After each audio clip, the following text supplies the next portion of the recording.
ក្រុងកោះនារីជាគម្រោងដែលល្អឯកគ្នាពីរទៀតទៀតបង្កាយនឹងទីក្រុងកោះពេជ្រដែលស្ថិតក្នុងរាជធានីភ្នំពេញអមដោយទេសភាពទន្លេមេគង្គហុំព័ទ្ធដោយហេដ្ឋារចនាសម្ព័ន្ធដែលមានស្តង់ដារខ្ពស់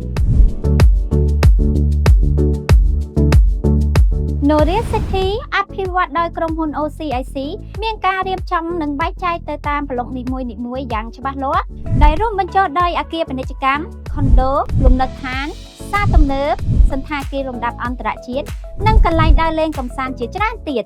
ឥឡូវនេះគម្រោងចាប់ផ្ដើមបើកលក់ដីប្លុក K6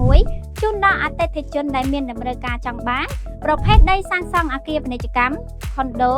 ឬវិឡាប្រណិតទៅតាមតម្រូវការរបស់លោកអ្នកដែលមានការបែងចែកទៅតាមប្លុកនីមួយៗមានទំហំចាប់ពី20គុណឲ្យ30ម៉ែត្ររហូតដល់40គុណឲ្យ45ម៉ែត្រ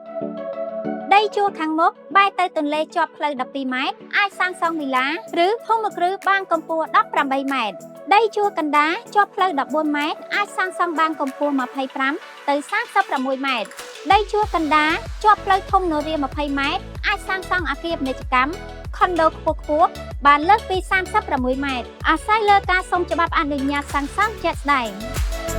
មួយវិញទៀតយើងក៏មានប្រភេទផ្ទះអាជីវកម្ម Townhouse បែបទំនើបដែលមានកម្ពស់4ជាន់ទីឯជាន់ផ្ទាល់ដីជាលំហពាណិជ្ជកម្មធំទូលាយជាន់ទី1យើងមានបន្ទប់ទទួលភ្ញៀវនិងផ្ទះបាយដាច់ដោយឡែកពីគ្នា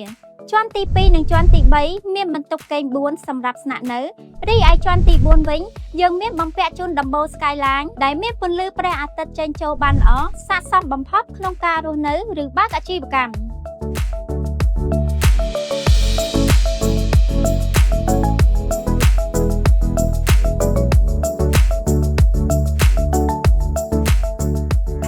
ដើម្បីទទួលបានឱកាសវិនិយោគដ៏ល្អនេះសូមទំនាក់ទំនងមកកាន់ក្រុមការងារ iPin តាមរយៈលេខទូរស័ព្ទ link Telegram ឬប្រអប់ Chat Page សូមអរគុណ